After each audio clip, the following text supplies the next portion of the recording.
আজকে তেল কই রান্নার জন্যে এই মশলাগুলো করে নিয়েছি। এখানে আদা, পেঁয়াজ, রসুন, কাঁচা লঙ্কা, 5-6টা বাদাম, এই যে বাদাম, আর তেল কই হবে। এই যে এই কই মাছ দিয়ে তেল কই হবে। দুটো বড় ছিল, ওটা কেটে দিলাম। চলো, তেল দেখো উঠে এসছে মশলায়। আর এই আলুগুলো দিয়ে দেবো ওর মধ্যে, আর এই মাছ।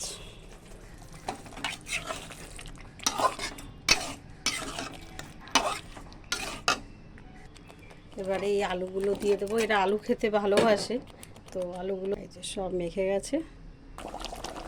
আর একটু বাকি আছে, আলুগুলো এখন একটু করবে।